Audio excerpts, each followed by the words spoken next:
So we're going to spend a minute talking about how acupuncture works, which is probably one of the most common questions patients ask, particularly on their first visit. And usually to try and gauge my response, I'll ask, do you want an explanation based in traditional Chinese medicine theory, or do you want a more kind of biomedical, physiological explanation as to kind of how I will gauge my response? How does acupuncture work? So in my mind, the way I think about it and the way I explain it to my patients is I break it up into three different ways. Starting with sort of the simplest and the most mechanical, I think of acupuncture, we're able to use acupuncture needles in a very similar way to a TENS unit that a physical therapist might use, where we're literally using an electrical conductive material to disrupt nerve signals. When we're using acupuncture like this, we actually have very specific needle placement that's very close to the nerves, and we're doing it with the intent of literally disrupting nerve signaling to decrease pain. The most popular theory of acupuncture treated disease is a nerve reflex theory. Yeah. You know, in our body, we have so many points on our surface. Actually, many of the points is where the ending nerve accumulated. This is what's called gate theory, whereby the acupuncture interferes with the gate mechanisms where nerve transmissions take place through the spinal column up into the brain. There are other events that take place that are not so easy to explain. Let's say if we take a point down on the leg, such as gallbladder 39, which is designated for the treatment of eyes, and then we look at some imaging studies that demonstrate that the visual cortex of the brain lights up when gallbladder 39 is stimulated. Well, it's down on the leg. There's no direct nerve transmission. There's no direct vascular connection. No direct bone. No direct tissue-based influence. Yet at the same time, this point causes a lighting up, which can be seen in functional MRI studies. I ask you, what is the largest immunological organ in our body? Yeah, think about it. The answer is skin. Yeah. Skin protects our body pretty well.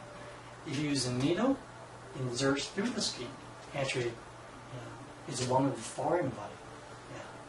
This foreign body definitely will trigger some immune response.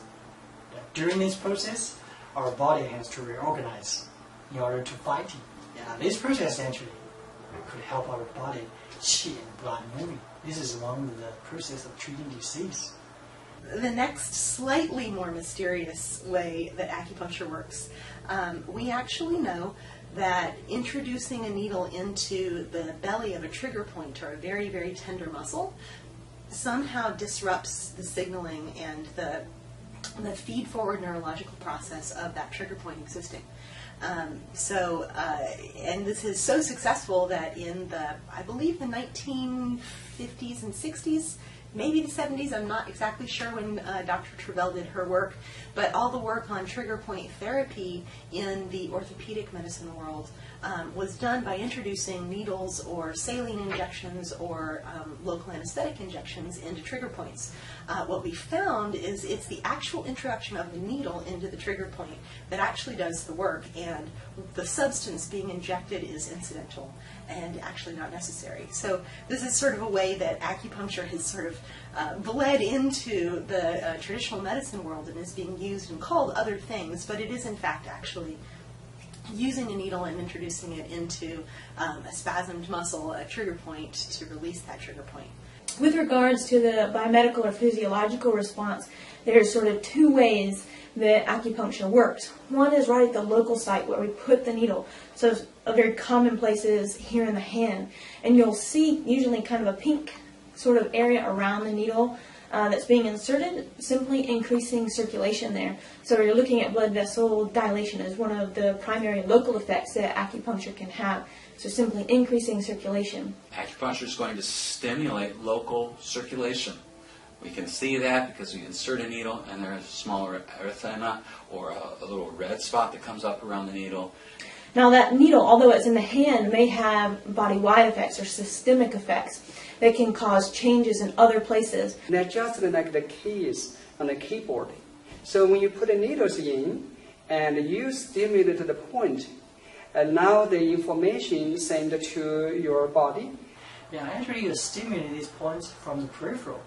Yeah, through the peripheral nerve, spine, then have some reflex to the central nervous system, to our brain. Yeah, this reflex actually to help our body release some endorphin, which was a neurotransmitter, and to help relieve the pain. Now, this is a very important process. Yeah, this is use your body to generate some neurotransmitter to inhibit and stop the pain. Neurotransmitters go further than that, and what happens in the brain is this issue of neuroplasticity.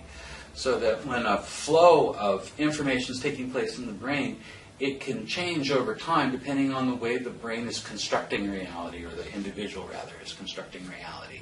And so the material basis of this human experience starts to change. And what happens is acupuncture alters one's relationship to reality. And as a tool of communication, alters how some of these imprints take place on the brain. So I really love auricular therapy for that purpose of sort of reconstructing this business of neural pathways, or one might call it neural groove. And this neural groove could be a pain, could be a habit. There's a whole host of things that come about from the way our nervous system is imprinting our experience, and we then respond to that experience, creating stories about it, and acupuncture actually has the possibility of interacting with this. So we sit in an ocean of energy. Our understanding of physics tells us that this whole world is wavelengths and vibrations. Wavelengths and vibrations. The third way that I think of, and this is definitely getting into the more mysterious realms, I call it the quantum physics way of how acupuncture works. I think of acupuncture as being able to use, again, a metal needle to access an energetic matrix or web in the body. So I'm going to step back. I'm going to give you that basic concept and then step back a little bit. This theory works on the assumption that all of our physical reality is, in fact, a holographic or energetic projection of an energetic world that exists sort of behind it. And this idea is sort of based on the concept that subatomic molecules, when we keep looking deeper and smaller, don't actually exist. And that an atom is actually a probability cloud of vibrational possibilities, but there's no actual physical substance that actually exists in the universe. So if we think about our physical reality in that context, everything then is just our bodies, the chair, the table, a rock, a tree, all of these things in our physical reality are just energetic patterns. They are patterns of probability, they're songs, they're chords, they're particular sounds, and they all have resonance frequencies, but the physical structure is then a projection of this energetic vibrational pattern, and we're able to access that pattern in various places, and by taking these very thin metal needles and inserting them into this web or matrix. Now, this is when the acupuncture, being able to use acupuncture, can become extremely sophisticated, and we are able to then use a needle on the left hand to treat the right foot, or to put an acupuncture needle in the ear and treat the spine. So I believe, my belief system is that those energetic ways of using acupuncture basically boil down to that. There's this energetic matrix, it's holographic, which means every small part is a representation of the whole.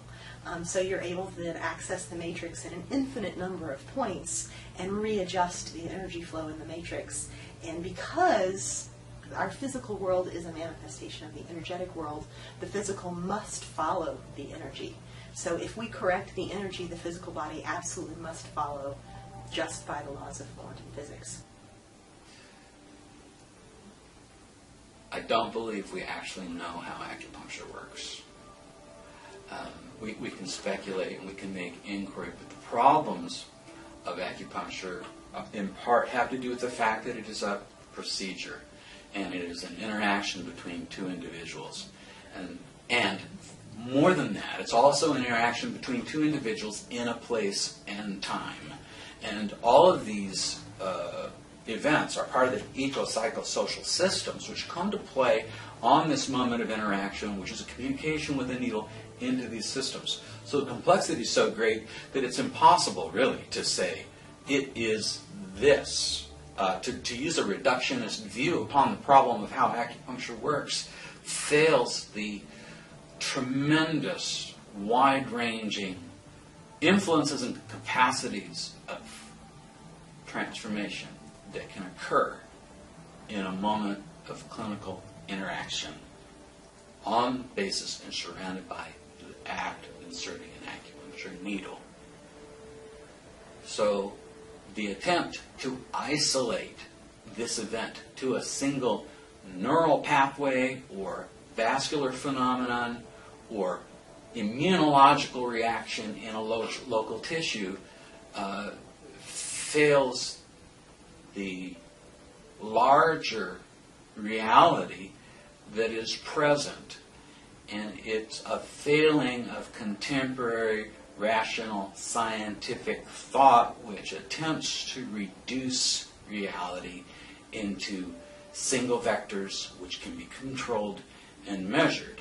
And if this is the tool which is used to understand how and why acupuncture works, well, it will be necessarily limited to what that view is. It's a fascinating piece that still requires further inquiry